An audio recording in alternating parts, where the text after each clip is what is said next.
محسن نواز صاحب 3 سال کی عمر میں پولیو کا شکار ہو گئے تھے۔ پڑھنے لکھنے کا بہت شوق تھا، اس لیے بچوں کی کہانیاں لکھنی شروع کر دیں۔ جب ان کی پہلی کہانی ماہنامہ پھول میں شائع ہوئی تو وہ آنکھوں سے بھی محروم ہو گئے۔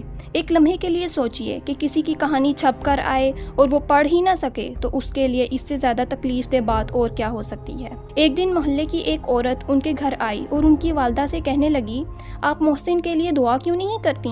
محسن صاحب کی والدہ نے کہا، کون سی دعا؟ آپ نے کہا، یہی کہ اللہ اسے اپنے پاس بلا لے، کیونکہ یہ تو کچھ کرنے کے قابل نہیں، اس کی نہ ٹانگیں ہیں اور نہ ہی آنکھیں، تم کب تک اس کا بوجھ اٹھاتی رہو گی؟ محسن کی والدہ نے کہا، تم کیسی باتیں کر رہی ہو؟ محسن صاحب کہتے ہیں کہ اس وقت میں اس عورت کی باتیں سن رہا تھا، میں نے اسی لمحے فیصلہ کر لیا، اگر ٹانگیں نہیں ہیں اور آنکھیں نہیں ہیں تو کیا ہوا، جو باقی ہے میں اس سے بہترین کرنے کی کوشش کروں گا، میرے لیے یہ کافی ہے۔ اس کے بعد محسن نواز صاحب نے دل لگا کر پڑھنا شروع کر دیا۔ علم کی طلب اتنی سچی تھی کہ وہ خالی کیسٹیں خریدتے اور دوستوں کو کہتے کہ کتاب اپنی آواز میں اس میں ریکارڈ کر دو، میں یاد کر لوں گا۔